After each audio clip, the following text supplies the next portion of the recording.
Good morning. I hope everybody didn't have too much trouble getting into the Zoom room today. I apologize for the problem with L2.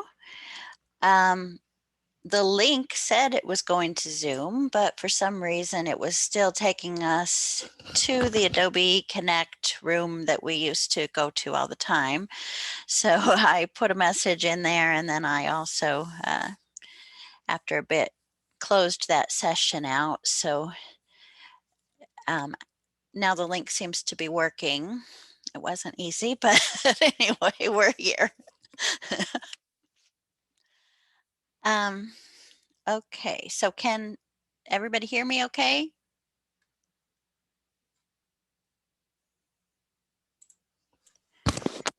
You sound good. Okay, I'm glad to see we have 42 people here, so that's a good sign that people are in the right place now. Okay, so I'll go ahead and start with the share update. But as usual, if you have a question, feel free to put it in the chat. We will watch for those and answer those as they come in. And if you want to unmute yourself and speak instead when it's time for questions, that's fine also. I'm not going to show my face on the screen. um, okay, so for the share update, I pulled all of the information from the training portal on March 23rd and sent out CE hours on March 24th to all of the catalogers. If you're a cataloger in training, you probably didn't get CE hours because you don't have to meet those yet. Um, let's see. I haven't pulled numbers since March 23rd. So if you're wondering if you have all of your hours in yet, you can just send me a separate email and I'll let you know where you are. But I will be probably in the next couple weeks getting back to those and letting people know um, if they still have a few left. I won't let you know again if you're completed though, if I already told you that you had completed your hours anyway. Let's see. So we do have a few classes in L2 um, for cataloging coming up. I'm just taking a quick look here at L2, and when I search for share events for cataloging, um, I get a barcoding 1 class coming up tomorrow already. And then Introduction to Authority Records next Tuesday. That is one of the cataloging series that we're going through for new catalogers, but also catalogers who have been cataloging for any period of time can take that as a review if you like. Then oh, I'm going to talk about that May 5th in just a minute. So I guess until May, we don't have any others. We have Library of Congress subject headings coming up May 19th and also another barcoding 1 May 18th. Okay, so next thing is the spreadsheet option for $3 bib records. So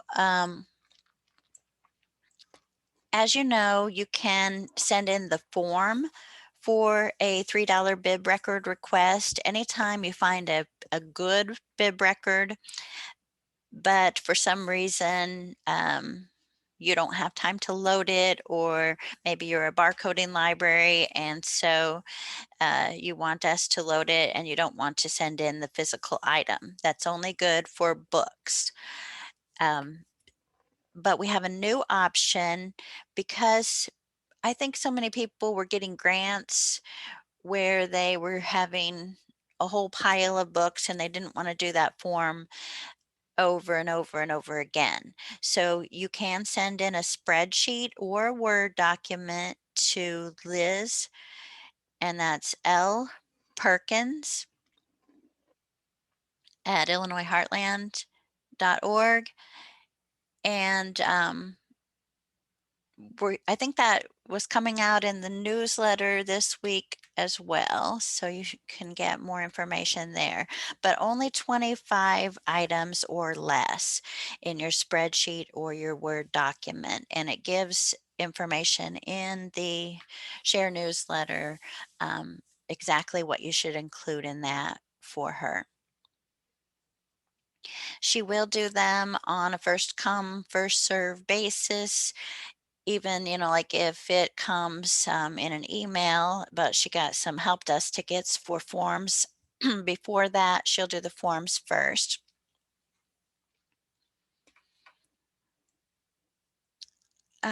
Let's see. Next, we have a members meeting May 5th. You might have seen that on L2 a few minutes ago. That will be at 3 o'clock in the afternoon so that school people can attend as well. And it will be where they talk about everything that is coming up for a vote, including the Solace app, which the Share Executive Council has approved as something that they'd like to go through with. And in fact, for the base account, there will be no charge to libraries for that for the first year.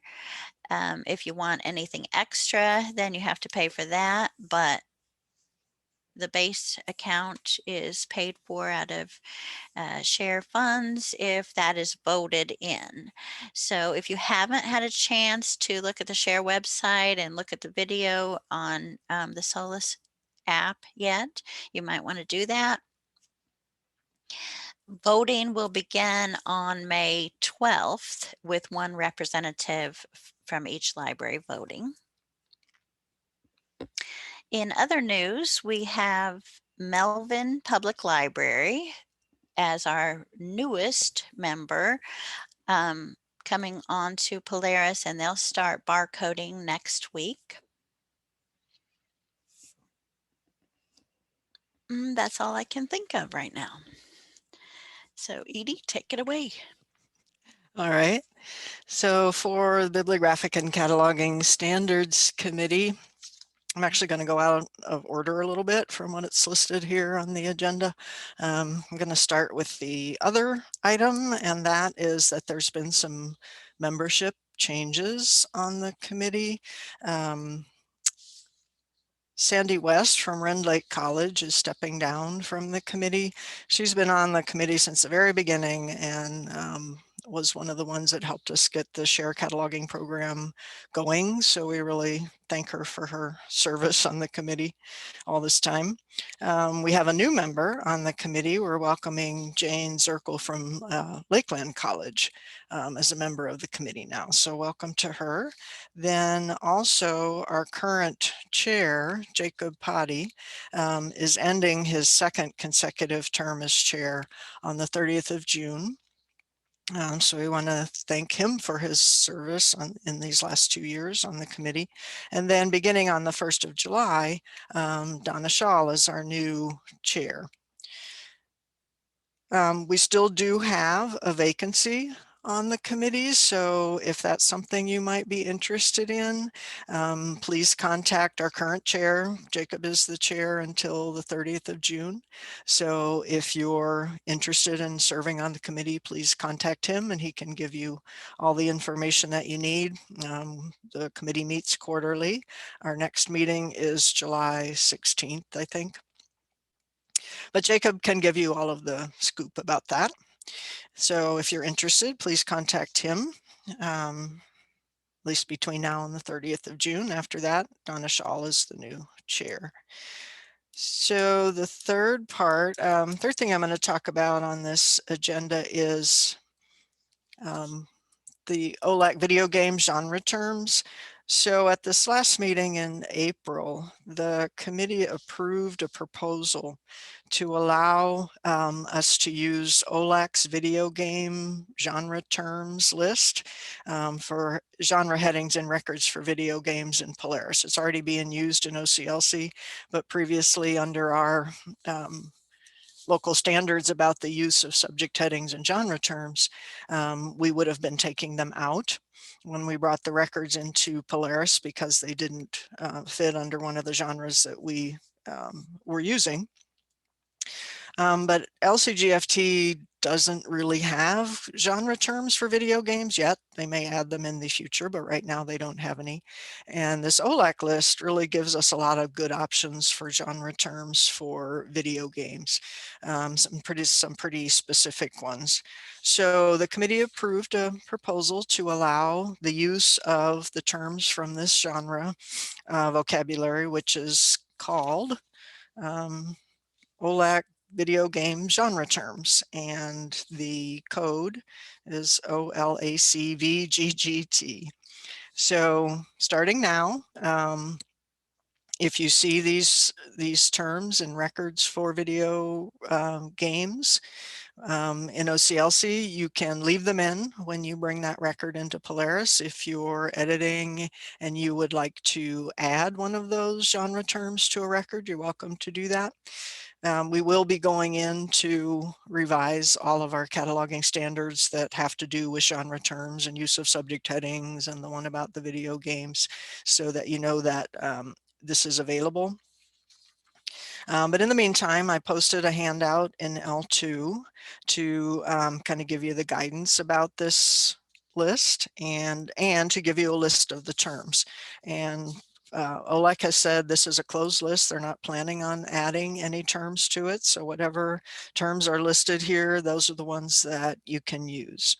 And the handout also gives you the coding for how to put that into MARC in a record. So it's 655, second indicator 7, subfield A is whatever term you're using from this list. Then a period, subfield 2, and then the code, the OLACVGGT. So again, we will be revising the various cataloging standards that have to do with the use of subject headings and use of genre terms. And for the video games, we'll post this list also on the resources page, but you can go ahead and start using them or keeping them. You don't have to delete them now out of records. And also Shelley has loaded all the authority records for these genre terms, so they will validate in Polaris. And if you're not sure what kind of a game a term is used for, you can look up that authority record in Polaris and look at the scope note, and it will tell you what kind of game to use that heading for. And looks like Shelley just put up a list of the authority records. So you can just search the heading and it will give you the scope note for how to use a particular term. So she's got the one up there, looks like casual video games, which I've never heard of. So down there in the 680 scope note, then it gives you the definition of when to use that particular term. So those are available now, and you can use them as you wish. Okay, so I think are there any questions about that?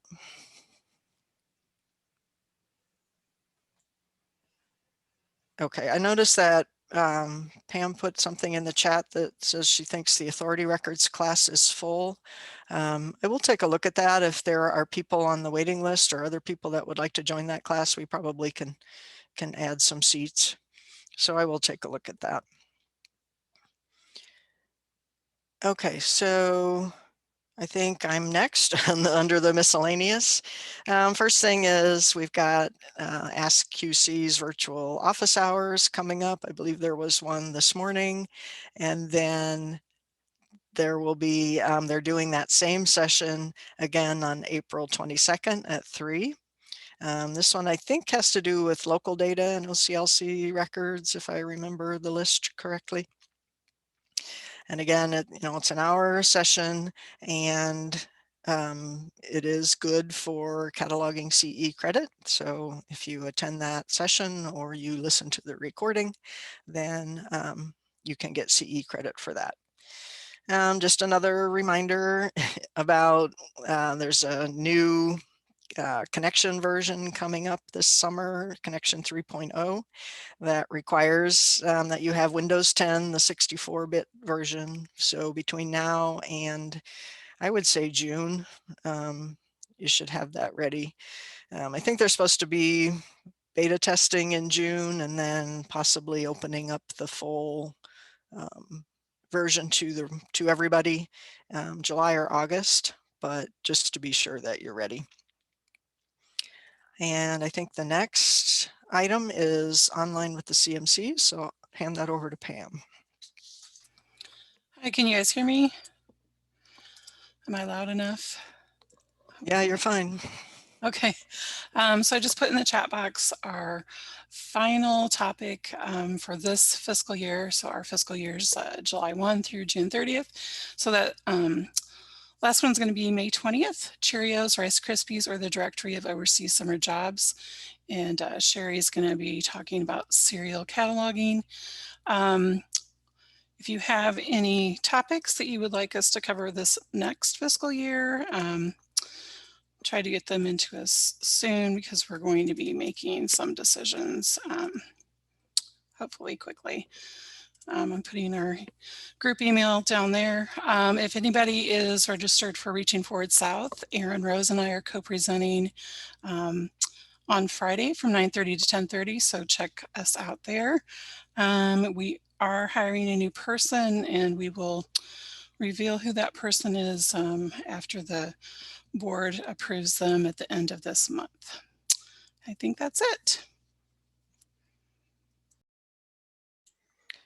Okay, I think the next thing is back to me again, and that is on cataloging musical audio recordings. So I'm going to share my screen.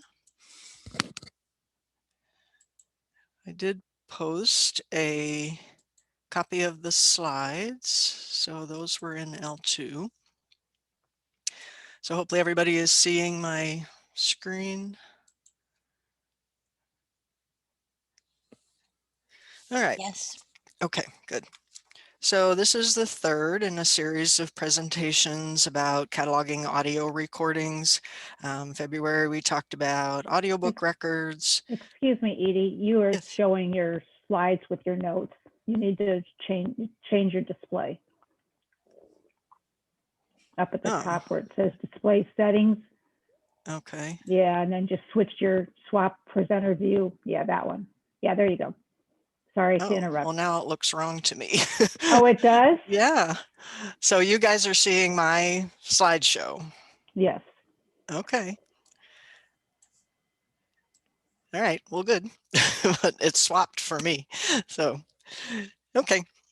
So, as I said, this is the third in a series of presentations on cataloging audio recordings.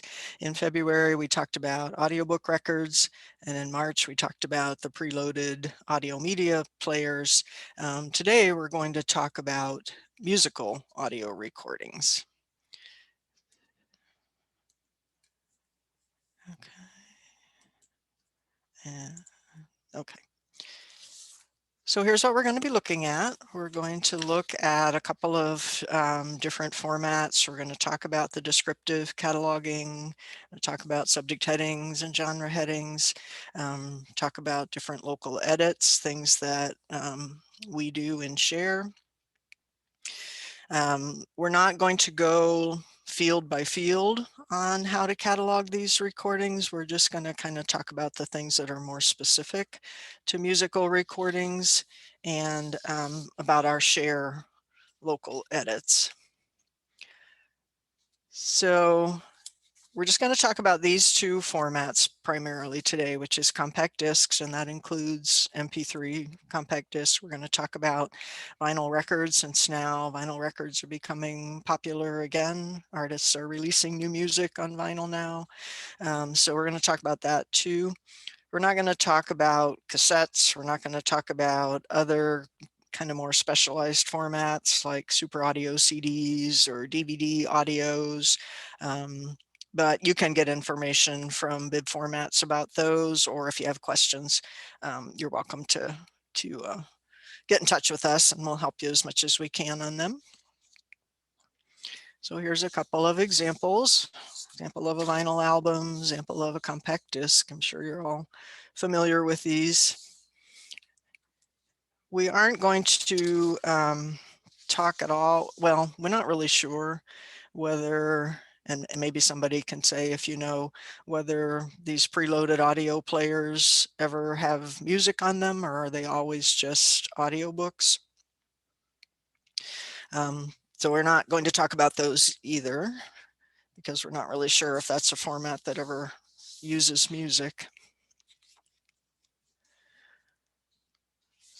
So as we showed in other presentations, these are the core elements for RDA for the things that need to be in a record. We're still using the original RDA toolkit, so we're still talking about core elements. The new RDA toolkit doesn't use the term core elements, although Library of Congress is still actually going to use that term in their own policy statements that are being loaded into the toolkit. So you'll still see that, but core elements is not going to be an official RDA term once we switch over to the new toolkit. But for now, when we're still using the original, we still talk about core elements. So these are the things that need to be in a record. So our preferred source of information for both CDs and LPs is the disc label. As we said, we don't know whether preloaded audio media players ever have music on them, but we're just going to concentrate on the disc label for CDs and LPs. Again, if you have cassettes, your preferred source of information is going to be the cassette label. So if there is not a title on that preferred source, the disc label, the next thing you want to look at is the container, or if it's got one of those little inserts in the container that has a title on it, you can use that. If you have to go outside of the item itself, you can look at, a vendor catalog, you can look at a website. If there's absolutely nothing anywhere with the title, then you as the cataloger get to make up the title.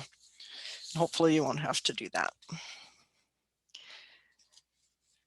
So this is one of our local edits that we do. This is to add a general material designation into records for audio recordings and other non-print formats, and also large print and Braille. We use that too. This is not being used anymore in RDA. OCLC has taken these out of records in OCLC, although you will occasionally still see one.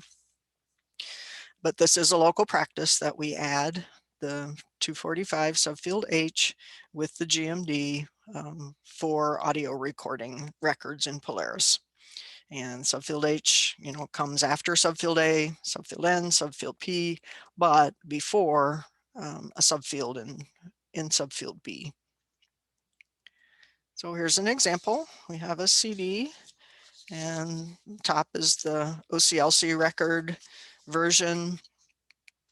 We've got the title and the subtitle, and then down below the local edit for where we add that GMD in the subfield H in between the subfield A and the subfield B. So you'll notice that in the OCLC version of the record, the first indicator of the 245 is a 0. But when you see the share local edit, you'll see that the 245 first indicator is now a 1. And that doesn't have anything to do with the GMD. That has to do with if we have a principal performer who's been coded in a 700 field, and we may need to, in our local edit, we may need to move that to a 100 field, or 1XX, not necessarily a 100. So we will talk about that later, about our local edits having to do with performers. All right, then our statement of responsibility, which is our 245 subfield C, that comes from the preferred source. If there's nothing there in the preferred source, then you can go to a secondary source like the container, or an container insert, or even outside of the item if you have to. So statement of responsibility should come from whatever source you take your title from. So statement of responsibility could be a composer. It could be a performer that's listed on the preferred source. In RDA, depending on the type of music, even if the performer is on the preferred source and they're listed in that 245 subfield C, they're going to be recorded in a 7XX field rather than a 1XX field, because RDA doesn't consider performers as being able to be considered creators, unless that performer happens to also be the composer of all the works on the recording. So for classical recordings, you're always going to have the composer in that 100 or 1XX field. For other genres of music, if one person wrote all of the works on the recording, then that person can be listed in a 1XX as a composer. So some examples are Adele or Taylor Swift. They compose their own music and they perform their own music. So they can be listed as a composer or creator in a 1XX field. We have a local practice that pertains to that, and we will talk about that when we get farther down in the presentation. So here's an example. So again, in OCLC, we've got our 245 and our first indicator is a 0, because even though we have a performer on our preferred source of information, in RDA, that performer would not be given, not be listed in a 1XX field unless that person was also the composer. In this case, that's not the case. But when we bring that record into Polaris, we are going to consider that performer in a 1XX field, in which case then we have to change our first indicator in our 245 to a 1 instead of a 0. And we'll see an example of that when we get farther down. So addition statement, if there's an addition statement on your item, then that is a core element, so it needs to be in your record. Your source is same source as the title proper, that's preferred, but if there's not something on that preferred source, you can look anywhere else on the item for an addition statement. If you get an addition statement from somewhere other than the item itself, then you put that in brackets and you transcribe it from the source. However they've got it capitalized or abbreviated or punctuated, then that's how you put it into your record. So for share, we do a little bit with addition statements. So in OCLC, if there's more than one addition statement that pertains to a particular item, you might see that all consolidated into one 250 field, or you might see each addition statement in a separate 250 field. Either one of those are correct, and actually OCLC prefers the repeated 250 fields. However, in share, our local practice is to put all of addition statements consolidated into one 250 field. And the reason for that is so that will show up in the brief display in the pack. And then also, in the case of audio recordings, we do have a couple of local addition statements that we add depending on what format you have. So if you have an MP3 audio recording, then you put in that local addition statement for an MP3 CD. If you have a vinyl LP, then you add the addition statement as you see down there in brackets, vinyl LP. There also is something called a EP. If you have that, then you also would put a local edition statement in for an EP recording.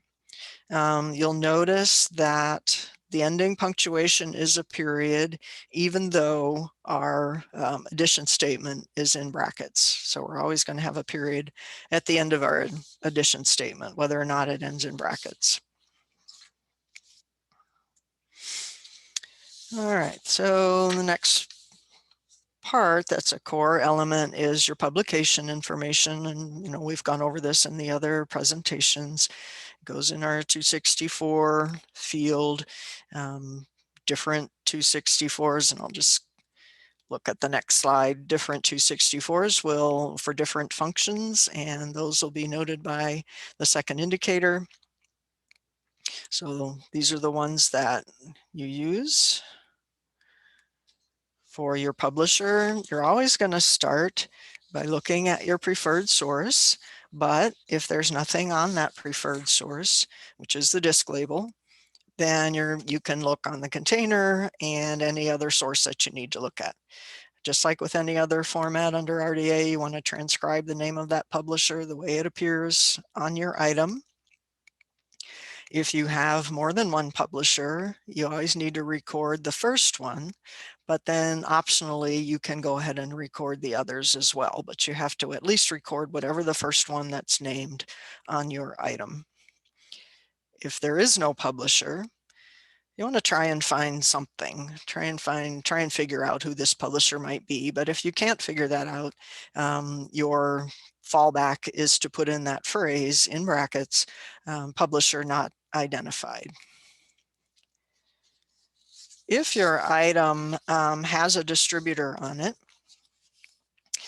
it is optional to record a distributor if you've got a publisher. So if you have a publisher and a distributor, you can list both, but you at least need to list the publisher. If you don't have a publisher, but you have a distributor, then the distributor becomes a core element and you need to record that in your record. Preferred source is always the same as whatever source you get your title proper from. But if you don't have that, then if that information is not on the preferred source, then you can look elsewhere on the item. And just like with the publisher, you want to transcribe the name of that distributor the way you see it on your item. All right, talking about dates. So as always, publication date is a core element. If you have more than one publication date, you want to use the most recent. It's very rare to find an audio recording that has an actual publication date on it. So if you don't have a publication date, then your next thing to look at is a copyright date. So for recorded sound, the symbol for copyright is called a phonogram symbol, and it's a P in a circle rather than the little C in a circle. So you're going to use that as your date. You're going to record that in your 264 second indicator 1 subfield C in brackets as an implied publication date, and then you're going to add that 264 second indicator 4 subfield C with your phonogram date. If you don't have a phonogram date on your item, but you've got a copyright date, you can use that as an implied publication date in brackets, but you're not going to add that copyright date in the 264 subfield or 264 second indicator 4 subfield C. You're only going to have your second indicator 1 with the implied date in brackets. But you want to be careful. You want to be careful because you cannot have an implied publication date or any sort of a publication date earlier than whatever date that particular format was first available. So for LPs, your first available date is 1948. For CDs, we have 1982, but for MP3 CDs, it's not until 2000. So if you have a date on, if the only date you've got on your item is before that first available date, you're going to have to do some research and try and find some sort of a date to use. And if you do some research, then and you enter a date in there, then you're going to have to put that into brackets. So RDA preference is to always record a publication date. Share local practice is to always record some sort of a publication date. So if there's no date on your item and you have to estimate it, then here's the different ways to do that. If you've got a year and you're pretty sure, then you just put the year in brackets. If you've got a year but you're not sure, you can put it with a question mark. If you can only narrow it down to a range of dates, you can't get it any more specific than that, then you put in brackets between whatever your first and last dates that you're using. And if you need to put a question mark, you can put a question mark. So here's an example. We've got an LP for the Broadway cast recording of Cats. This is the disc label from that LP. So here's our 264 with our publication information. And we also have a phonogram date on this item. It's kind of hard to see, it's down there toward the bottom. We have a phonogram date. So we're using that as our implied publication date. And then we also have our 264 second indicator for subfield C with our phonogram date on there. So why is our place of publication in the subfield A in the 264 second indicator 1, why is that recorded in brackets? Just put something in the chat real quick, or you can unmute. Why are we recording our place of publication in brackets?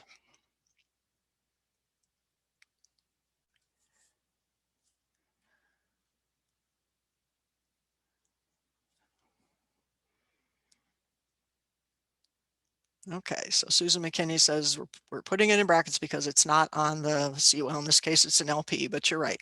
It's not on our piece. So we found out from somewhere that Geffen Records is located in Santa Monica. So we're putting that in brackets.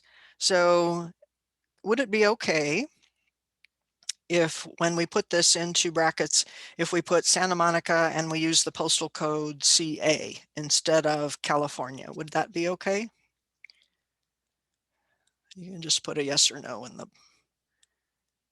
okay, correct. We've got a couple people saying no, and that's correct. When you're putting in a place of publication and you're entering it in brackets, you need to spell out the state name instead of using the abbreviation. All right, good.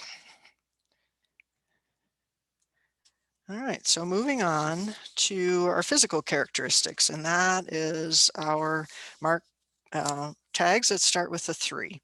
Several of those. We've got physical description, we've got our regular 33X fields for content, media, and carrier type, we've got our sound characteristics, we've got our digital file characteristics, and of course these things can come from the entire item. So our 300, starting with our subfield A, is our number of physical units, in this case, number of discs. You use the term audio disc. If you're upgrading an older record and it says sound disc, you want to change that to audio disc. If you've got playing time, you can record that in your subfield A. You don't have to add up times of individual songs. You just need to record that if the total is actually on the item. You don't have to go to the trouble of adding them all up. This is one of the few places where RDA uses abbreviations. So we abbreviate hours, minutes, or seconds. But if you've got that abbreviation CA, then you want to spell that out to approximately.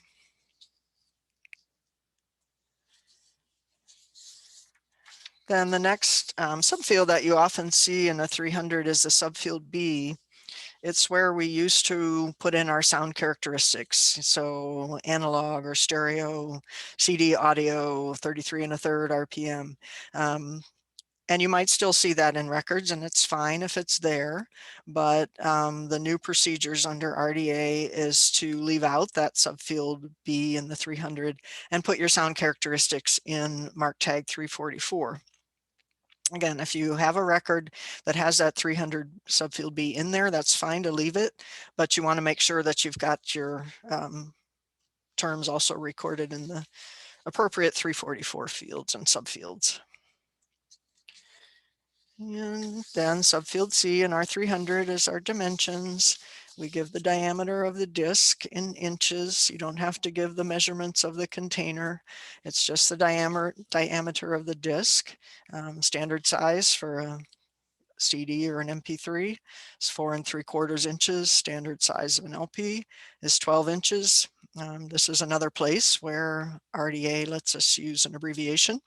So we abbreviate inches as IN period. Then if you have accompanying material with your item, you're going to put that in a 300 subfield E. And you're going to describe it in that subfield E as if you were describing it in a 300 by itself, but you're leaving out the subfields. Sometimes you'll see music CDs that have a container insert, and it might be a pretty substantial little booklet, or it might just be, a folded sheet. So sometimes the cataloger will choose to record that container insert as accompanying material. Sometimes you see that just done in a note. Either way is correct. Probably normally you'll see it in a note, but some catalogers choose to put that as accompanying material.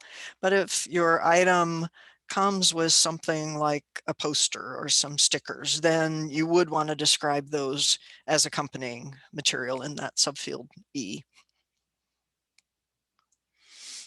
And here's an example. So for our CD, one audio disc, nothing in a subfield B, and then our dimensions.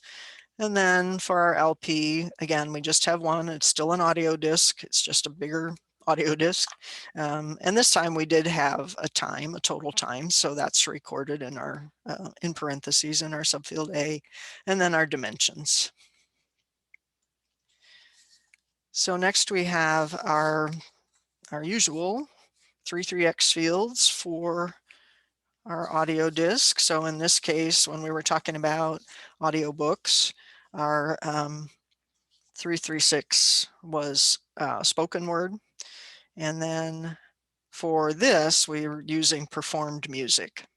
Our media type is still an audio. Our carrier type is still an audio disc. Same thing for CDs and LPs. They're both audio discs, so your 33Xs are going to be the same. The easiest thing to do to generate these things is to use that macro that's available in OCLC. So then we have some mark tags 3,4X, and these are other attributes, other physical attributes of our item. So we've got the 340 physical medium, 344 for sound characteristics, and 347 for digital file characteristics.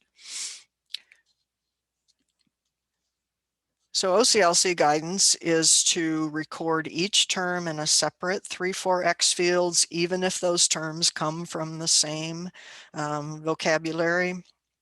You'll often see them combined. So when you're editing, you want to split them up into separate 3,4X fields. Sometimes you'll see maybe a term in a field or a couple of terms combined in a field with a subfield 2 RDA at the end. That's kind of the older way we used to do this. The newer version is to put each one of these terms into a separate 3,4X field and then a subfield 2 with the code where that term comes from, if it comes from one of those vocabularies in the RDA registry. But not every term that you're going to use comes from one of those lists. So if it's not on a list, then you're going to leave off that subfield 2. So if you get one of those fields that has the subfield 2 just RDA at the end, you're going to change that to whatever code applies from the RDA registry list. And here's an example of what one of those registry lists look like, and this is from a website. You can get to these terms from the entry in bib formats for whatever code and field and subfield you're looking at. There'll be a link in there that goes to this RDA registry vocabulary. So this is just one example. So for LPs, we should be adding a 340 field, subfield A, vinyl, subfield 2, RDA MAT, which is the code for the list that comes from, which is the RDA material list.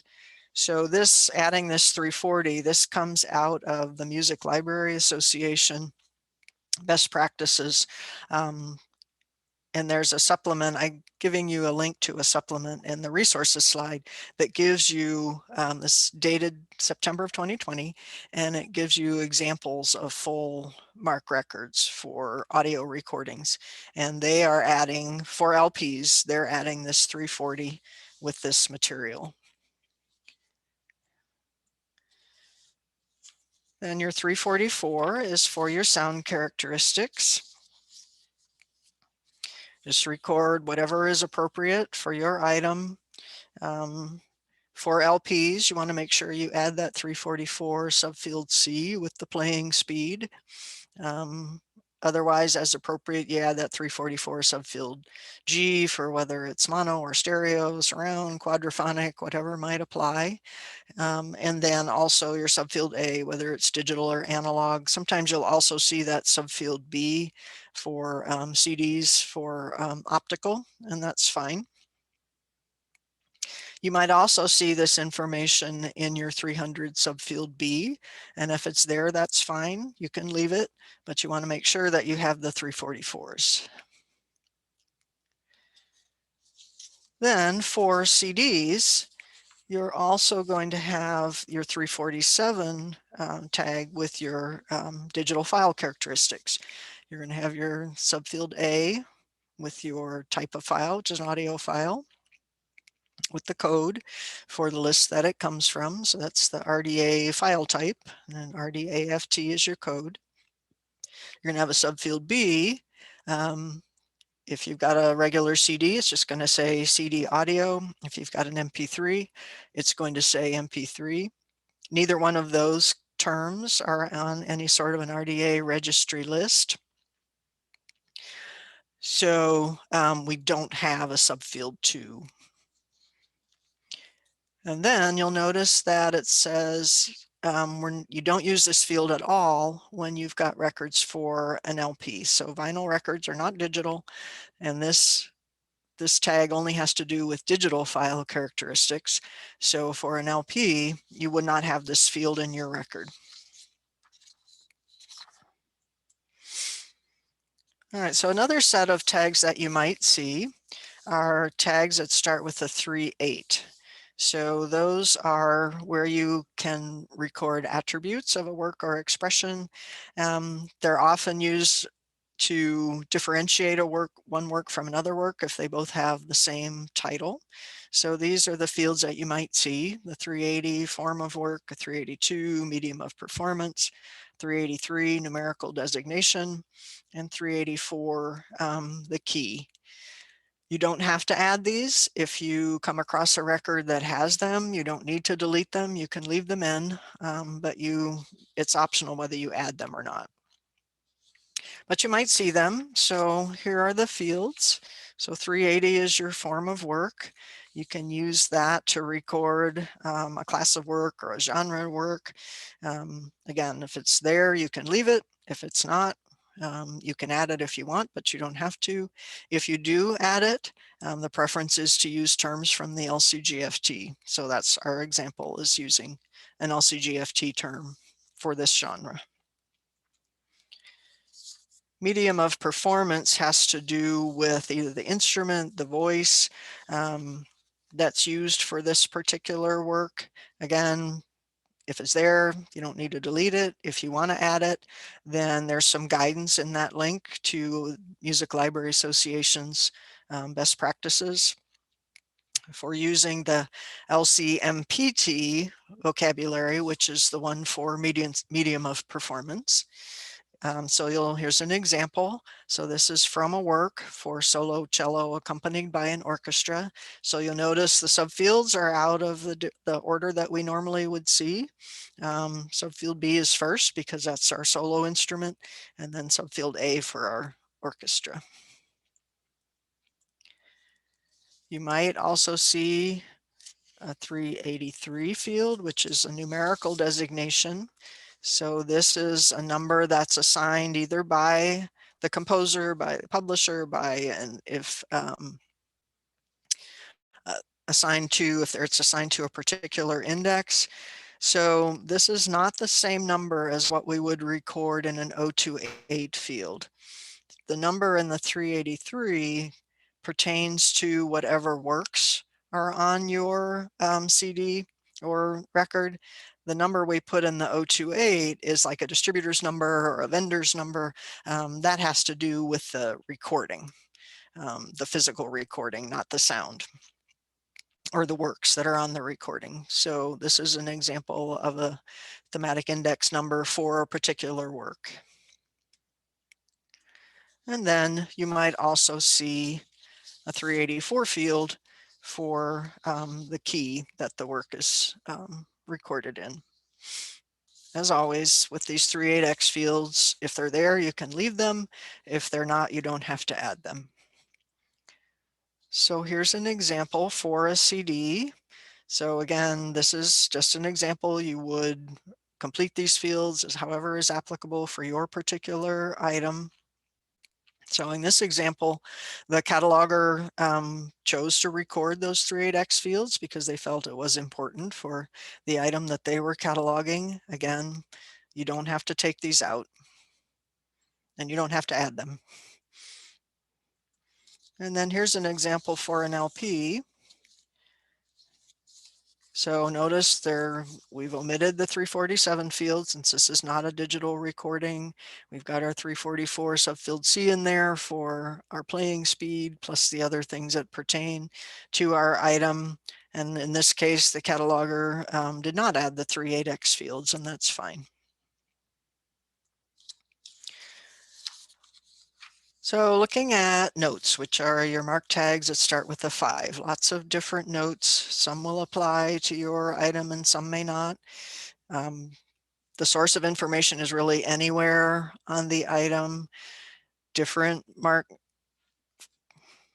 note fields use indicators. Some do, some don't. Some use punctuation, some don't. You just want to use the bib formats and standards. For examples for punctuation and subfields and indicators and how you might use a particular note. So here are some notes that you might see. You always need to have a source of description note for the source of your title, even if your title comes from the preferred source. That's a best practice for audio recordings.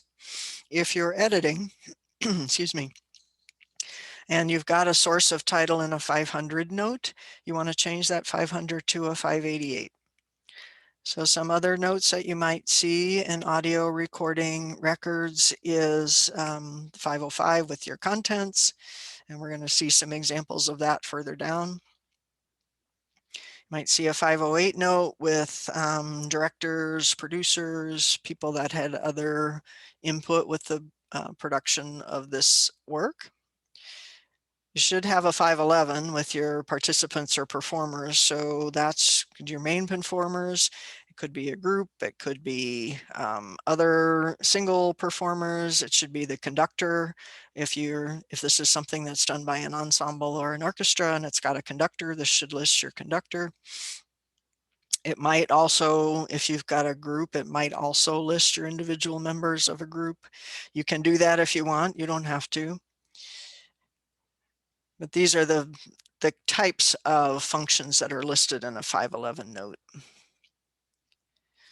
Another note field that you might see is a 518 note. If there's something on your item about when and where it was recorded, then that goes in a 518 note. Sometimes you see that on a 500, but 518 is really the one that's sort of designated for that. There's two different ways you can do a 518 note. You can put everything into a subfield A, as you see on that first example, or you can split it up into separate subfields, as you see on the second example. So if you have one of these 500 notes or a 518 note with information about when and where something was recorded, you might also see a mark tag 033 with the coded form of that information. It will be a coded form of the dates and a coded form of the place. If you have that in your record, that's okay, but you don't have to add it. Some other common note fields that you might see, you might have a 520 summary note, not always on sound recordings, but possibly. So here's an example of one that something that you might see. You might need a 538 note for system requirements, like if you have an MP3. You might have a language note if your item is in more than one language, something other than English. And if it does, if you do have a 546 note with languages, then you also need to have a mark tag 041 with the coded form of those languages. If there's something that you want to quote directly off of your piece, you can do that in a 500 quoted note. So if your quote comes from the preferred source, then you put your whatever you're quoting into the quotation marks inside, and you end it with a period inside that last quote mark. If you're taking it from somewhere else on the item, then you have your quotes, then you have a dash, and then you show container, and then you end with a period. So here's some examples of a contents note, which is listing the individual works on a particular recording. In this case, we're showing examples of an enhanced content note, which is where every individual work is in a separate subfield T, and that makes those searchable by themselves as titles in your title index. So again, this is not every possible way you might see a 505 list done. You should look in bib formats for other examples. So our first example, you've got one performer, and these are the individual songs that are on this recording. In our second example, we've got several different songs, but each one has a different performer. So our title is in subfield T, our performers are in subfield R, and they go in parentheses. Then our third example is we've got individual songs, but we're listing the composer of the song. So title goes in subfield T, composer goes in subfield R, but not in parentheses. And then the last example is where you've got everything. You've got the title, you've got a composer, you've got a performer, and you've got the times of the individual songs. So you'll notice that your titles are in a subfield T, you've got your composer in a subfield R, followed by the performer in parentheses, combined in that same subfield R for each work. And then your time of that song in a subfield G. But again, this is not all the possible ways that you can do a contents note. So moving down to the subject heading area of the record, which is mark tags that start with a 6. You want to add any appropriate subject headings that pertain to your piece. Some of those might be topical headings. So medium of performance, which is the instrument that's used for that particular work, should be coded as a 650, even though it kind of looks like a genre. You know, it says piano music, so it sort of looks like a genre. It's really not a genre. It's a medium of performance. So that goes in a 650. Also in a topical heading, if you have a particular, say, type of music that falls within a particular time frame, you can record that on your in a 650. So we're talking about here the time period of the music that's on the recording, not the time period that the recording itself was made, or not the time period that the CD was produced. We're talking about the time period that the music comes from. So you're going to record that in a 650 because you're going to then be adding a subdivision for that particular time frame. So we can't record it as a genre because we don't add subdivisions to genre headings. And you want to be careful when you're assigning these time periods for a particular type of music.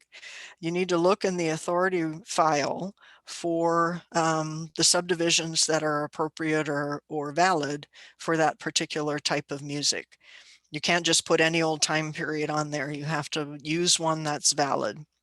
So for example, for rock music, if you look at the authority file, the earliest valid subdivision for any decade is 1961 to 1970.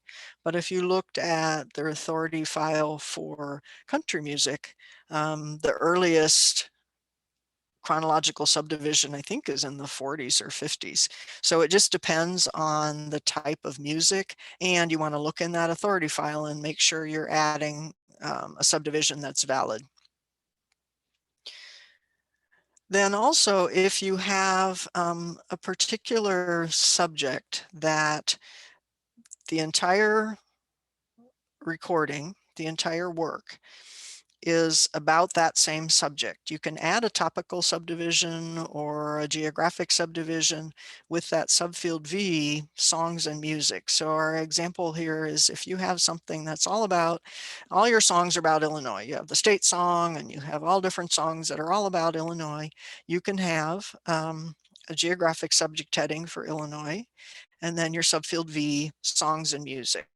So another example is back in 2008, Kathy Mattea did an album that was all about coal and coal mining, because that's where the area of the country that she comes from.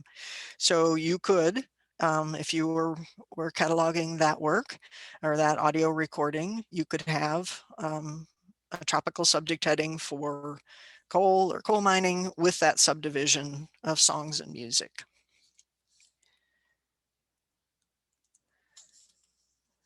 But then you do want to add, if you can, genre headings for the particular type of music. And again, you never add a subdivision to a subject heading or a genre heading.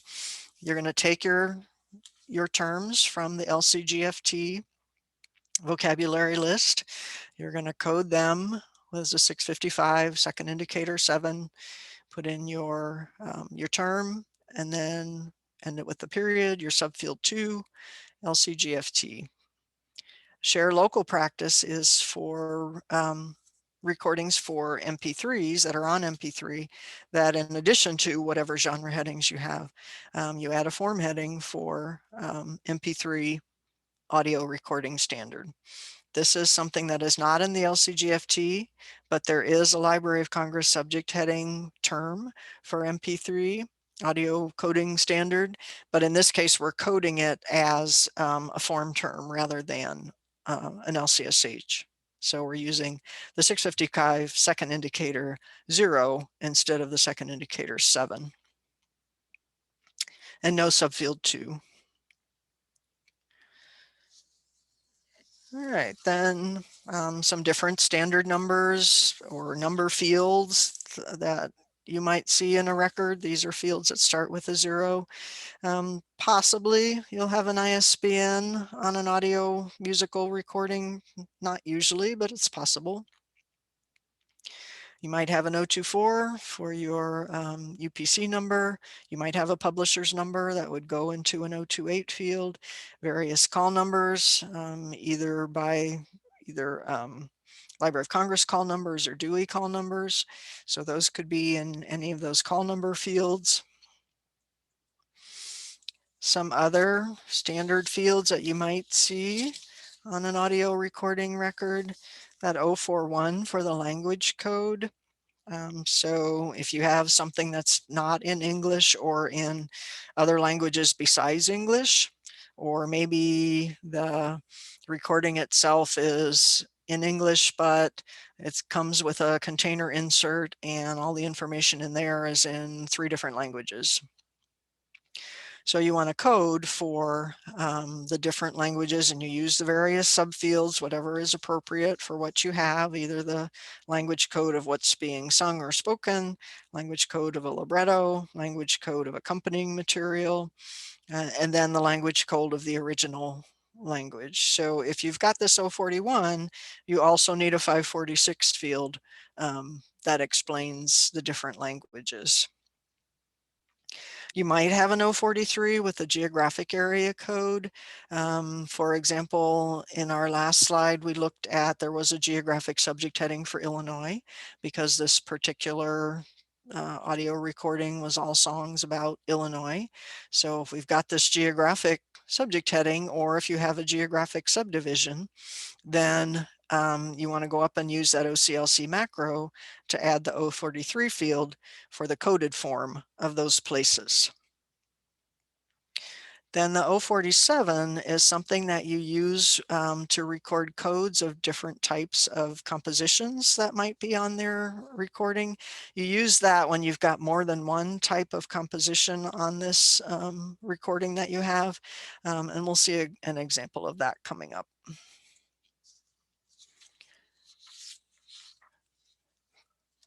Then every record for an audio recording should have an 007 in there. We use this in records for non-print formats. In Polaris, it's one of the things that Polaris uses to generate the format icon. It's not the only thing, but it is one of the things. And then here's an example of an 007 for a CD. So again, you're going to fill this in as it applies to the piece that you have. And then an example of an 007 for vinyl record. Again, you're going to fill it in based on what you have. So moving out of the variable field area of the record into the fixed fields. So the fixed field, every bibliographic record has a fixed field, and it's split into these various fixed field elements. So there's always going to be a fixed field. It might not have, any particular element may or may not have a code in it or information in it, depending on what's valid for that particular item that you're cataloging. These fixed fields are only going to take valid data that's valid for that particular field, or a code that's valid for that particular element. Different formats have different fixed field elements, and we do use, Polaris does use those fixed field elements, and OCLC also, to help limit searches. And this is another place where Polaris uses information here to help generate a format icon. So here are some of the fixed fields that you might see in a record for audio, or that you will see in a record for an audio recording. So your type of record, if you've got a musical audio recording, the code is going to be a J. Under composition, there's a whole long list of codes for compositions depending on what you've got on your piece. If more than one composition applies to the piece that you're cataloging, then in that fixed field element, you're going to put the code of MU, but then you're also going to add that tag 047 that we talked about earlier for the individual codes of the different types of music that are on that work. So Our example is we've got an audio recording that has several different types, concertos and sonatas and overtures and fugues. So up in our fixed field element, we're going to put MU because we've got multiple types, but then we're going to add that 047 with the code for each particular type in a separate subfield A. Some other fixed field elements in records for audio recordings. You may need to code if you've got something, if you've got accompanying material. There's different codes for various types of accompanying material. You're going to have fixed fields for part and transposition. For audio recordings, that code is going to be N in both cases. And also for your format of music, that's going to be an N for a musical audio recording. For that literary text for sound recording, that's going to be blank. We use that for audio books and other spoken things, but for music, that will be blank. And then what other fixed field elements that are there are the same that pertain to all formats. So you're just going to code them as appropriate. So let's kind of talk about the various authorized access points that you're going to have in a recording for a music audio recording. So for RDA, what goes in a marked tag 1XX is your composer. And then pretty much everything else goes in an added entry tag or a 7XX, so different performers, conductors. If you want to record, excuse me, the producer or director of your particular recording, you can. Various groups, which would be corporate names rather than personal names. So there are several things that can go under that. So in share, for a classical music recording, your 1XX field is always going to be the composer. For other types of music, say popular music or traditional music, if you've got a principal performer on your statement of responsibility, it's on your preferred source. In RDA, that name would be in a 7XX field, would be in an added entry. For share, our local practice is to move that name of the principal performer up to the 1XX field so that it shows up in that brief display in the pack. Again, this is a local practice. You would not make this change in the OCLC record. You're only making this change for things that you bring in that are for Polaris.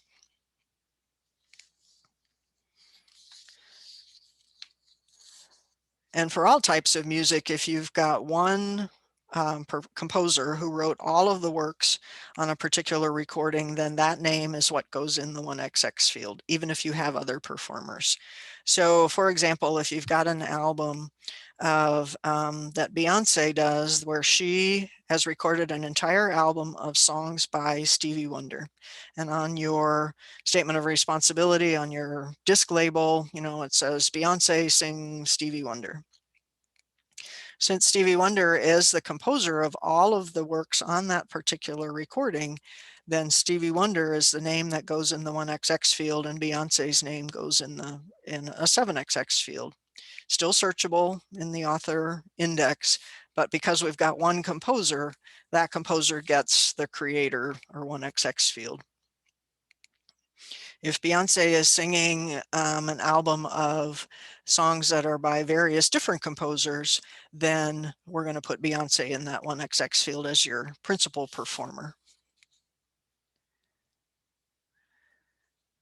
All right, so here's an example. If you come across a record in OCLC, you've got the LP for the Magical Mystery Tour, and on our disc label, we've got our title, and our statement of responsibility is the Beatles. So in RDA, since the Beatles are not the composer of all of the works on this recording, then even though they're in the statement of responsibility, they go in a 7XX field. So in this case, it's a corporate body. So it's a 710, first indicator 2, and then the name, and then your relationship designator. and your first indicator in your 245 is a 0. Our local edit in share would be when we bring this record into Polaris is we're going to move the Beatles from a 710 field to a 110 field so that in the brief display in the pack, you'll see that name. And when we do that, we have to change our first indicator of our 245 from a 0 to a 1. And then you see that we also add our subfield H for our GMD.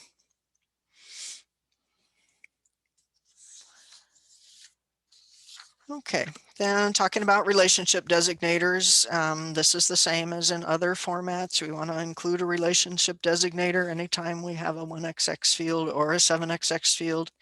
In OCLC, you might see that relationship designator recorded in a subfield 4 with a 3-letter code. It's called a relator code.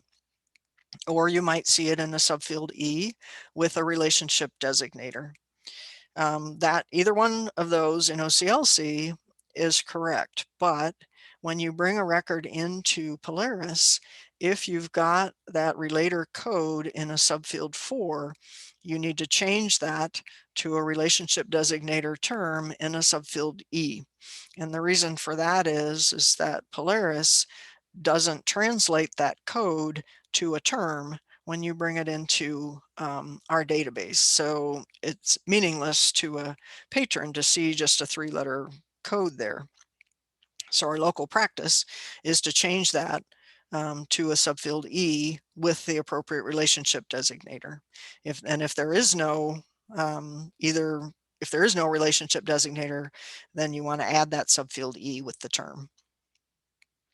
Since we're still using the original RDA toolkit, you can look in Appendix I for appropriate terms. If there is no appropriate term, you can look at the MARC code list for relators to see if there's a term there. Either one. All right, so talking about uniform titles. So if there's been a uniform title established for the works on a recording that you're cataloging, then you need to add that into your record. So you'll see an authority record for a uniform title in the authority file. The trick is, and classical music is usually where you're going to find these uniform titles established. The title that you have on your item may be really different than the way that that title has been established in the authority record for the uniform title. So here's an example. So we've got a recording of works by Antonio Vivaldi as a classical recording. So in our contents note, we're taking the titles from the way that these titles were listed on the piece. So this is using like the popular title or the more well-known name for a particular work. But then you'll see below that the uniform title for each one of those works, and it's very different. So that needs to be, those need to be added into your recording. They're pretty hard to find. This is probably the hardest part about cataloging classical music is finding the correct uniform title for a particular work. So you're always going to hope that when you're searching for a matching record in OCLC, that you find a record that already has those uniform titles in there.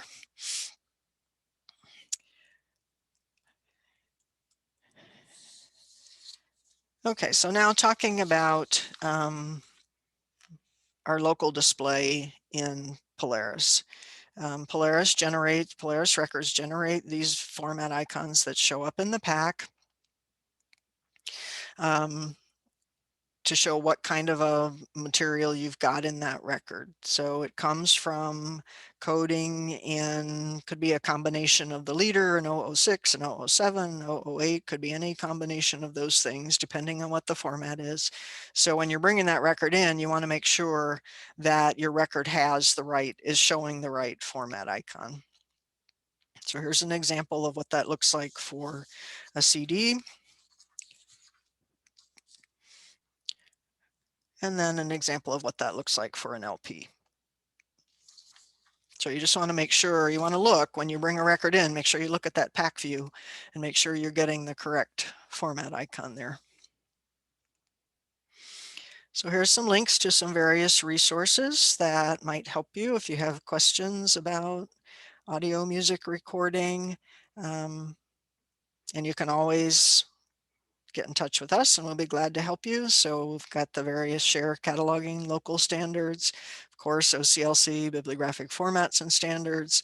Got a link there to that September 2020 supplement from the Music Library Association best practices document, and it has lots of examples of full MARC records for audio recordings. MARC 21 format data on the Library of Congress website, a link to the original RDA toolkit if you have a subscription to that. And then that AllMusic website is it's kind of similar to the Internet Movie Database. You can go there and put in, you know, the title of a recording or an artist and get information about that work or that person. It's a good place to find information about a recording. Let's say you've got something that doesn't have a date on it. That you can go to this AllMusic website and try and find that recording and find a release date so you can use for a implied publication date. All right, so that is everything I have. I see there are a few questions in the chat. Okay, let's go up here. So there was a question that says one doesn't put it as grunge music, but rock music with a subdivision of 1990 to 2000. And then Sherry put in a comment that grunge music is actually a valid subject heading itself, by itself, and a genre heading. And if you looked in the authority file at grunge music for grunge music as a subject heading, if it has authority records established with chronological subdivisions, then you can use that. If you are using it as a genre heading, then, and you could do both, you could have it as a subject heading, grunge music with some valid chronological subdivision, and a 655 second indicator 7 with grunge music as a genre heading, because using it as subject heading, that's where you're narrowing it down to a particular time frame.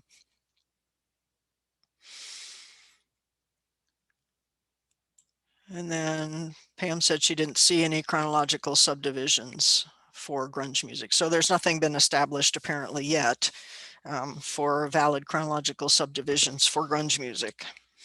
So you would pretty much then just have the genre heading. And okay, are there any other questions? Then I'm going to stop sharing my screen and send it back to Shelley.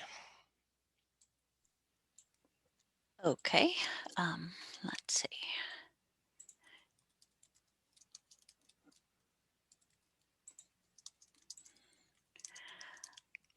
Okay, hopefully you can see my OCLC screen.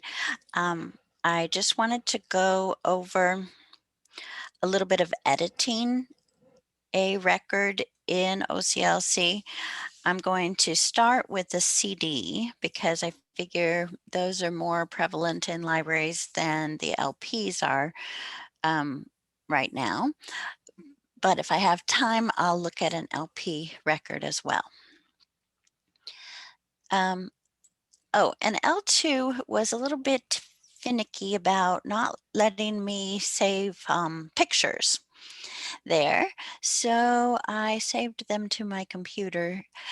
Some of you may remember this that we've used sometimes in barcoding training. Let me get it up here on the screen. So this is the disk surface, I'm sorry, it's sideways, for the Mystery of Santo Domingo de Silas, which is Gregorian chants from Spain. Then here, where'd it go? Let me make that one. Huh, it doesn't want to come over there. Okay.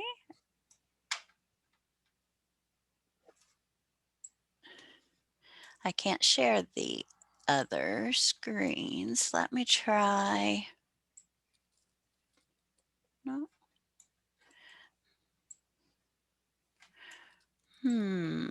I don't know. Funny, it would let me show you the CD, but it won't let me show you the containers. If I can get those posted later for handouts, I will. But anyway, skip that for now. I can't show the cover. So looking at this, it is a type J for musical audio recording, and it is a full level record. I or blank would be full. So if everything, I mean, I've already looked at this record and it matches my item completely. So I'm not going to edit the master record. I'm just going to make local changes so that it's good to load into Polaris. So I'll just start kind of at the top here and see what I need to change, and then I'll look at the fixed field elements last. So the only thing I see on the 007 is that I just need to change this last little code to a D. And you know, you can go into bib formats and standards and take a look at exactly how that should be coded. But right now I'm looking at the wonderful checklist that Edie created for audio recordings. And so I can check all of these to make sure that it matches my item. Then I'll look at the 040, and one of those things that I always look for now with all cataloging having to be RDA is the subfield B that says ENG, and then following that, the subfield E for RDA guidelines. And along with that, this little I should be under description. So all of those things show me that it is RDA cataloging. So I won't change anything there. One thing I wanted to point out is that the 019 is quite long. So lots of records have been merged into this one in OCLC. And in fact, there's 808 holdings in OCLC. So that worries me a little bit that, you know, that many records have been merged, but hopefully it really is just this one item and not holdings for other things as well. I do not have an 024, a barcode number anywhere on my item. So maybe that was on some original container. So I'll just leave those as they are since I don't have that and figure they were on something that I just don't have. My publisher number does match this number here exactly. And of course, the publisher then goes in the subfield B. So I will change that coding to be a second indicator 1.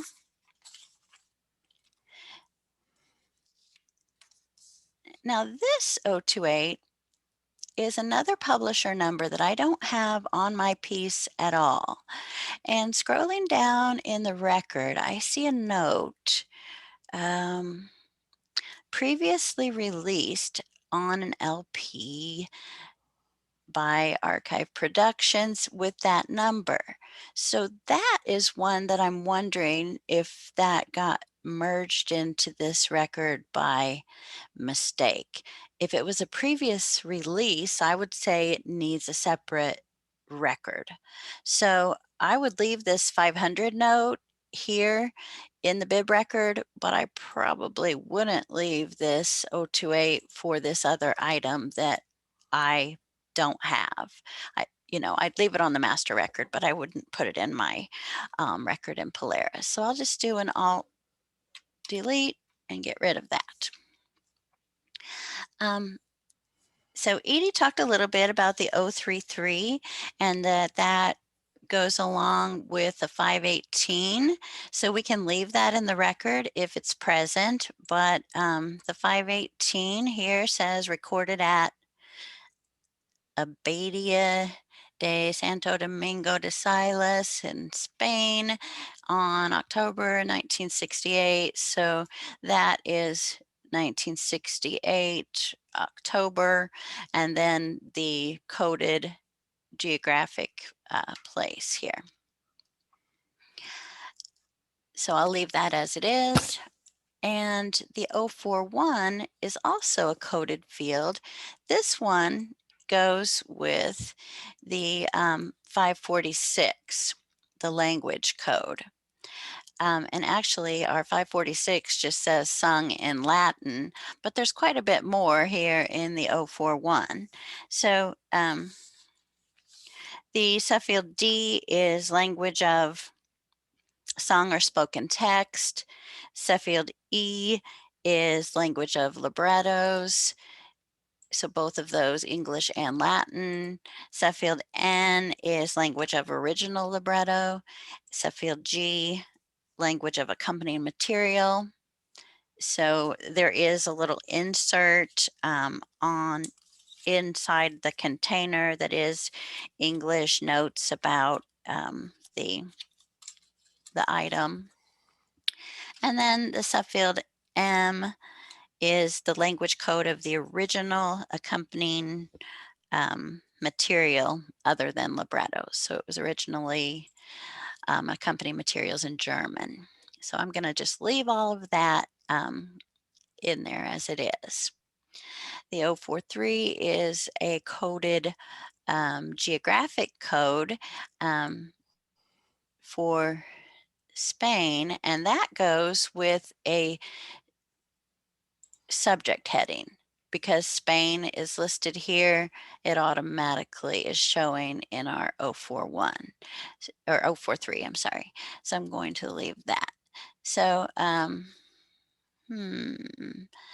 didn't look up the 048, but if I don't know what it is, I'm going to leave it. I know the CC is for Christian chants, and it goes with the composition type up here, but I'll just leave it. And then we have the call numbers in LC and in Dewey. And now we can actually start with the actual body of our record. So first thing I see is a performer listed in a 110. And so I do want the performer in the 110 for Polaris, but instead of this subfield 4 PRF, I want to change that to the subfield E with our relationship designator. But since it's controlled, I do have to uncontrol it. So I'll do edit, uncontrol single, or control F11. And then I'll change this to comma subfield E performer. And then F11 again to control it like it was. The 245 should come from our preferred source, which is our disk surface, disk label. And it is exactly like on the item, the Mystery of Santo Domingo de Silas, and then the subtitle Gregorian Chant from Spain. We don't have a note down here that says that the title came from the label, and that is something we need to add. So I'm just going to click on the end of a line in the 500s and add a 588, and I'll go ahead and put title from disc label. That is a required note.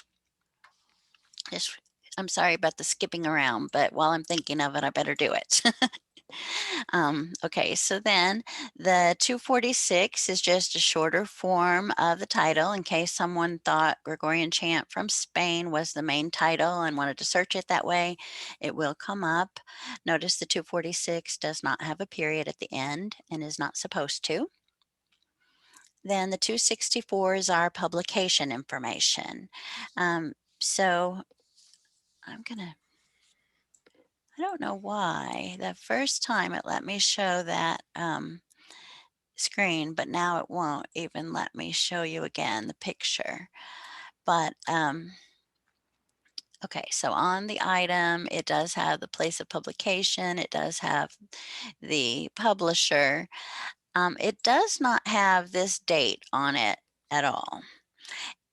It has a copyright of sound 1969. But as Edie talked about earlier, there are certain dates when you can't possibly have a CD that was published in 1969.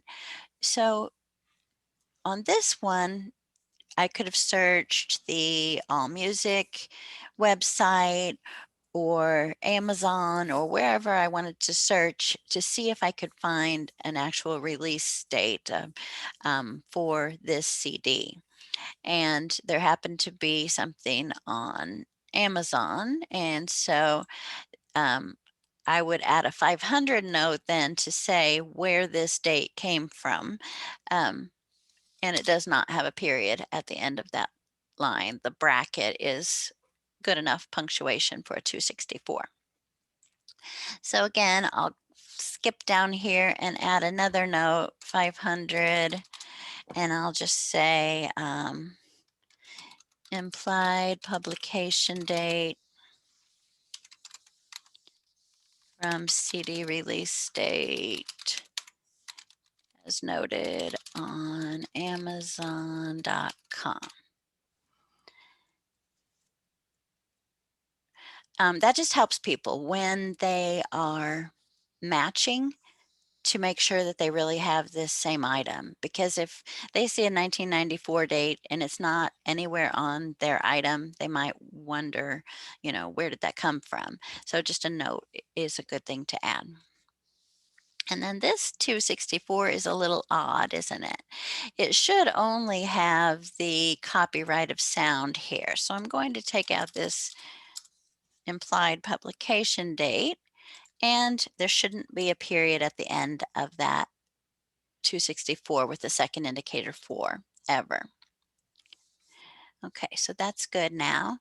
The 100 is in the correct form already because it was RDA. I don't have to change it from one sound disc to one audio disc. It's already like that. I could delete out the Suffield B digital stereo, but I can leave it just like it is. So less editing is good for me. I just leave it like it is.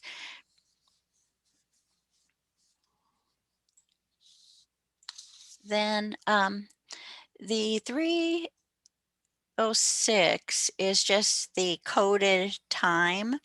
And I do see on my item where it says it's 50 minutes and 31 seconds. So that is right. It could also here say 50 minutes, 31 seconds. That's optional, but nice to see there as well in case someone wanted to know how long it was. Then we already have the 336, 337, and 338, and they're correct already. But notice the 344 and the 347. These were done earlier before all of the tags were separated out into separate pieces. So what we need to do with this is make digital in its own 344. So it'll say digital with 344 RDA TR as the Suffield 2. That's the source. Then we need another 344 where we put the Suffield B optical, and that source code is RDA RM. Then the 347, we do the same thing. Oh, ours also had stereo all over the disk surface, so I'm going to add that as well. And in a 344, Suffield G stereo, and the Suffield 2 code for that is RDA CPC. So now I'll change the 347. And some of you may have macros and text strings and all of that to do all of this for you. And that's great. I'm just showing you piece by piece what I would do if you don't. So the audio file should have a Suffield 2 RDA FT, and the 347 Suffield B should be added CD audio. This one does not have a source in the RDA for CD audio, so we don't have a source code in the Suffield 2 there. Let's see. Okay, so moving on down, it just has a little note which almost sounds like a summary. Contains selections from various liturgical source. I don't know. I'll leave it in a 500. It might work as a 520, but I'll leave it how it is. There's the 588 that I added, and we already talked about the 546. The 511 is your director is listed there, your performers are listed there. So the monks, and then the director is here. So that's fine. And we already talked about that 500 and the 518. Like I said earlier, I'll leave this previously released information here. And the 500 compact disc is fine. Here we have just some little thing I wanted to mention because we need to switch it to RDA. We wouldn't put 10 pages in brackets like that. This is just saying that there's 10 unnumbered pages. That's the container insert. So instead of that, I would just say 10 unnumbered pages spelled out like so. The 505 matches all of the songs, all of the chants in my item. Notice they all are in separate Suffield Ts to make them searchable. 506, available to School of Music staff and students only. So that is a local note that we wouldn't want to keep in Polaris. So I'll delete that. Okay, so now I'm not quite sure. I feel like since Gregorian chants is a valid LCGFT term, even though Gregorian chants is the medium of performance, I could go ahead and delete this 650, especially since I already have another 650 here. So I'll go ahead and delete that one. If any of you feel like we really need it let me know what you think about that. But considering we have the 655 valid, and like on Edie's example on the slides, she had piano music, but piano music is not a valid LCGFT term. So it would have to stay in as a 650 as the medium of performance. The 650 here, sacred vocal music, it has to go in a 650 as well as a medium of performance. And you would never use a 655 if you have a subdivision. So I couldn't put Spain on a 655. So I have to leave this in a 650 for sure. We don't keep any of these fast headings at all in Polaris. So I just do Alt Delete and get rid of all of those. Compact discs is not necessary to keep either. And there's another fast heading. So we keep Gregorian chants. And here's our conductor here. It's already controlled, but it has that subfield 4 code again. So I'm going to do the same thing I did earlier, uncontrol the heading and change this to the relationship designator, subfield E conductor, and control it again. Uh-oh, where'd it go? Oh, well, I guess I can look at the authority record since it brought it up. It does seem to be the right person. I'll go ahead and leave it like it is. And then the 938 and the 029s automatically will delete out in the import profile, but I just like to get rid of them here too, just so I don't have to worry about them or anything. Let's see. We do not have to add a 380, a 382, or a 383. Those are all optional to add. So I think besides the fixed field, now we're doing blank instead of I for our encoding level when it's full. Language is Latin. Country code is West Germany for Hamburg. Let's see, composition was Christian chants. If you ever don't know any of these, remember you can always just click right on the element and it will take you to bib formats and standards. So I can look right at this list and see chant, comma, Christian is what CC stands for. So that is good. So back to the record.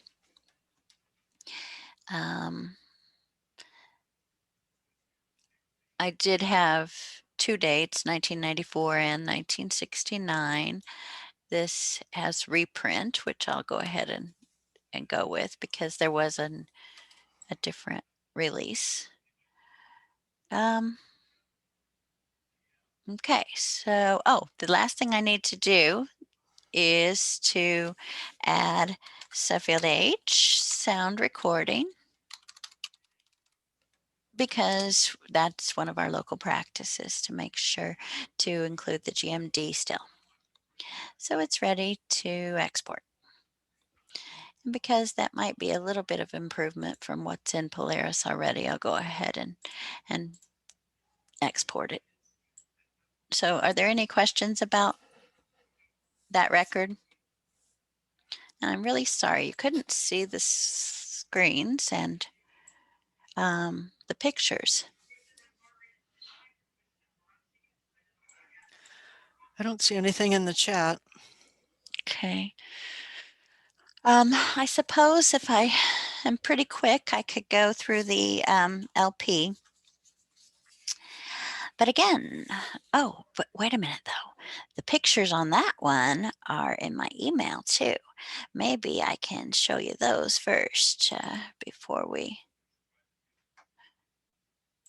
let me find those really quickly. Um,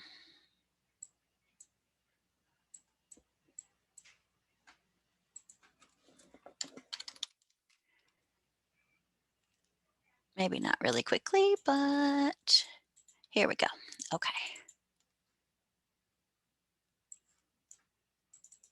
See if it'll let me share this picture. Okay, so here is side 2 of an LP.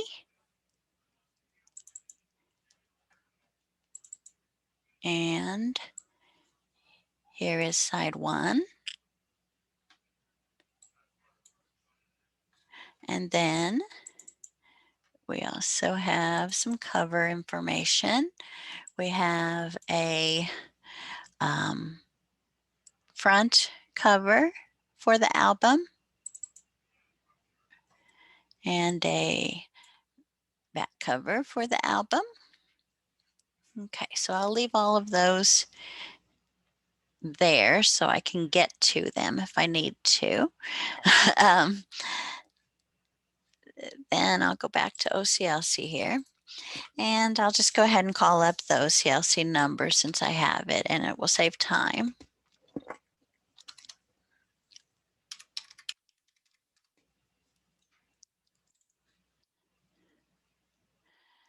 All right, so this is the record. I can see that it has 12 inches here, so I know it is for the LP, not a CD. It is, again, a J for musical sound recording, and it is full level. So this is the one I wanted to work with. I think part of the battle is really finding a good record in OCLC to start with. And to save time, I didn't go through all of the searching process looking at them, but there were several M level records, some with no holdings at all, some really confusing records on both the CD and the LP that I was looking at. So anyway, we'll go ahead and do a quick edit job on this bib. And let's see, the 007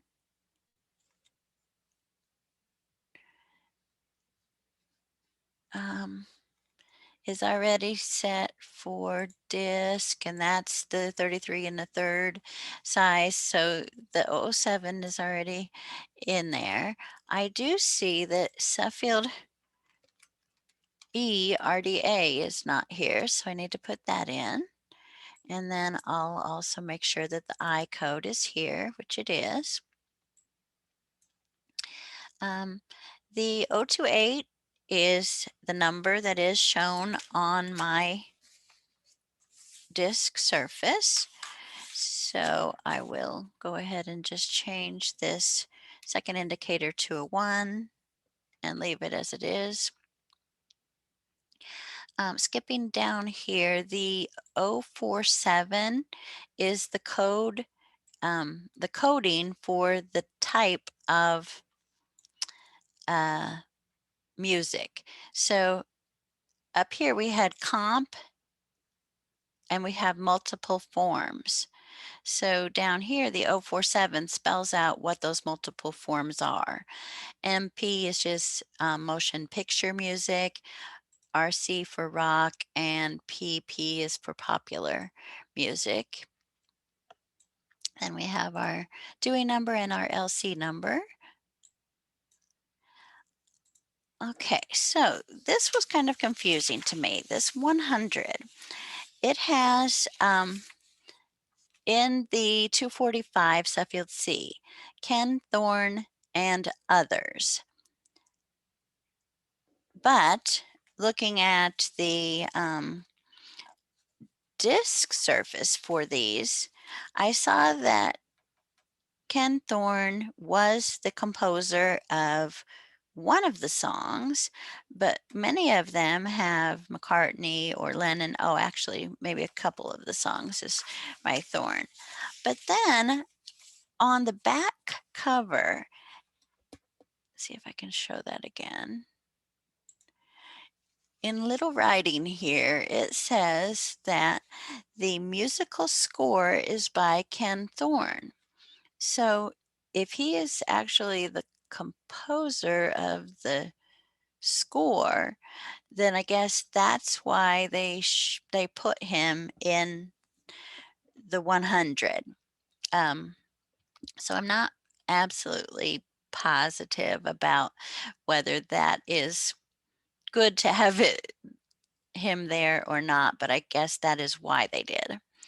Um, so, but he is not the composer of all of the songs. He just wrote the score. Anyway, so a little bit confusing to me. At first, I was going to say I would put the Beatles here because they are the performer. And actually, we could probably, since most people would like to have it probably in with the other Beatles albums. So I think we could argue that it would be best to move him to a 700 for Polaris. May not be correct cataloging for OCLC, but I think that's what I'll do. I'll list him as the composer and move him to a 700. And then we have the Beatles down here already in a 710. So we'll uncontrol that and make that a 110 and change this to a Sheffield E performer. Okay, so now if I reformat, it will move the 110 and the 710 to the proper places so I don't have to scoot them manually. Looking at the 245 now, this is the exact way help songs and instrumental selections from the United Artists release of the motion picture Help is the exact way that it's shown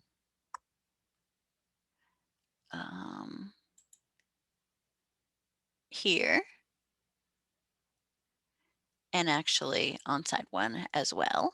So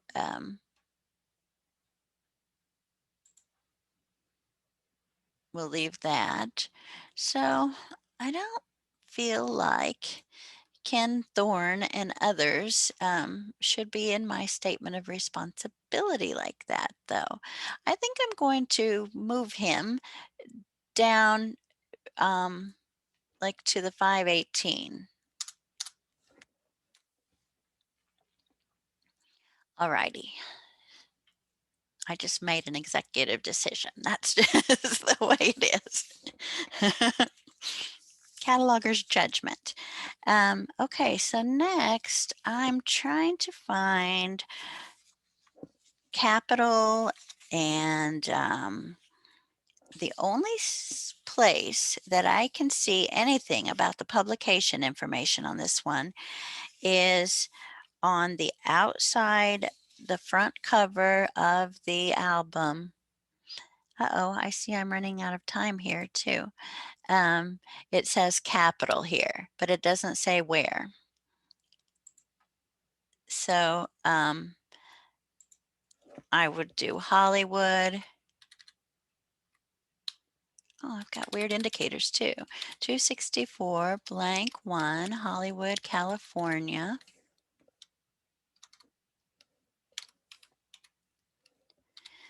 Capital, it was on the piece, but the date is not. So I would have had to look that date up and find out. And it was in the AllMusic guide. The 300 looks fine. The 336, 37, and 38 look fine. I do need to add those separate 344s. Let me find the right paper here that has what I want to add. I would do analog and Suffield 2 RDA TR, and I would do another one with the Suffield C 33 and a third RPMs, and another one Suffield G stereo.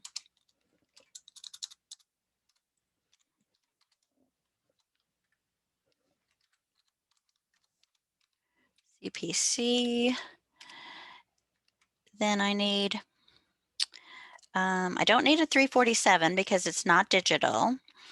I do need a 340, as Edie showed, that would say vinyl, and Suffield 2 RDA MAT for the physical medium, which made me remember that we have a local practice to add a 250. I better do that now before I forget.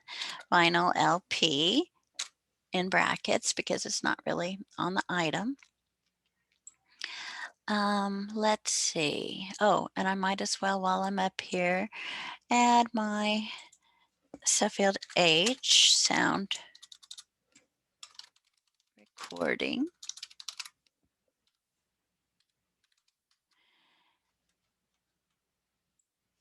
Okay, so the songs were good. The subject headings were fine.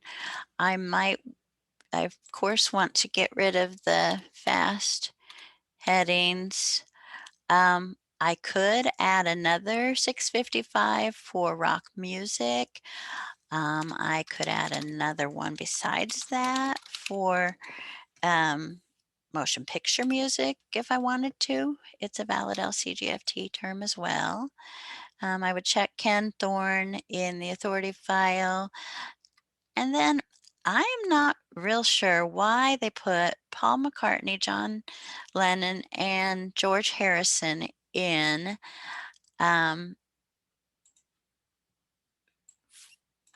separate entries here. So those are the composers of some of the songs, but I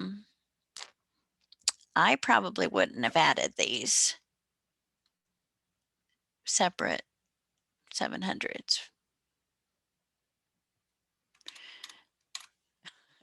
And then, oh, I forgot to add a 518 with information about, oh, wait a minute, 511 performed by,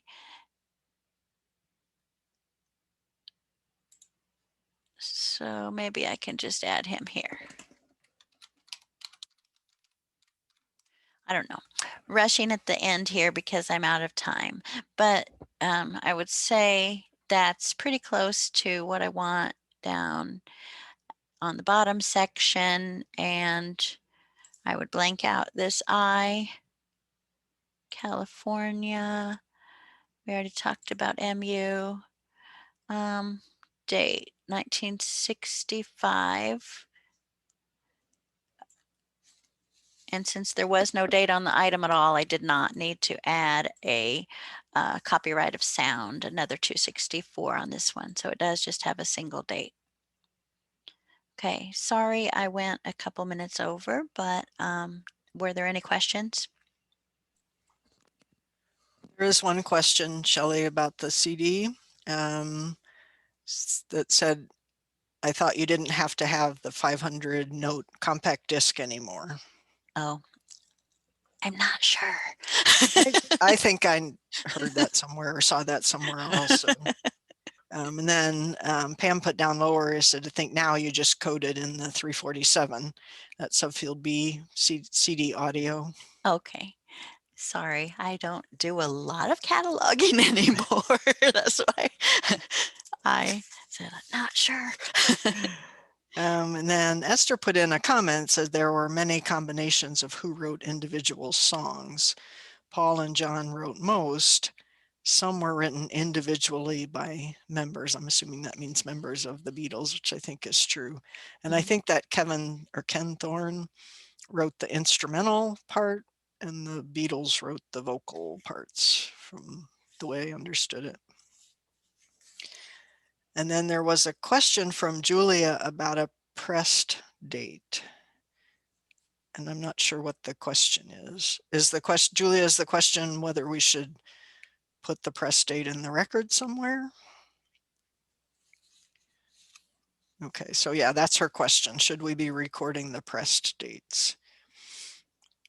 And Esther said that the reason that John and Paul were listed individually in the 700s were because they composed some of the songs. Mhm. So I guess you could put them in there I- as a 700 with the subfield E composer.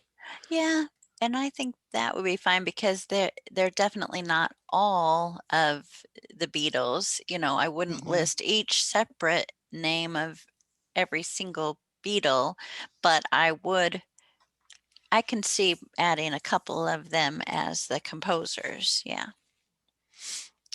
And then I guess the question from Julia is, do we need to add the press date in the I record? I do not. I don't know if it was know. even on the record anywhere. I If it didn't. was, I didn't see any dates on the item itself, and no mention of any other date here besides that 1965 that came from the All Music Guide. So maybe I would put a 500 note in here too to say where that date came from, like I did on that other one. yeah. Sherry says they probably shouldn't have had the Suffield 2, but they should have the Suffield E. Oh, yeah. Okay. That's about those 700s. But see, George Harrison composed a couple of them too. I was reading something in the All Music Guide about this. So there were 3 of the Beatles, I guess, that did write some of the songs. So yeah, I think all 3 of them could have had Suffield E composer. Yeah, I think so too. And we could have also probably added an entry for the film, you know, what do they call it? Musical selections from. I think there's some sort of a relationship designator phrase in the appendix that we could put to show the relationship between this recording and the original film.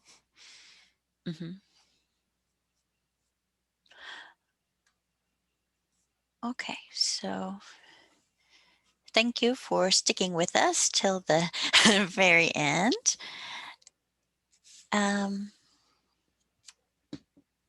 We did also update the checklist, the editing audio recordings checklist. So the newest version is what's on L2, and we'll get that posted on the website. Okay. Thanks for coming. We'll see you next time. Thanks, everybody.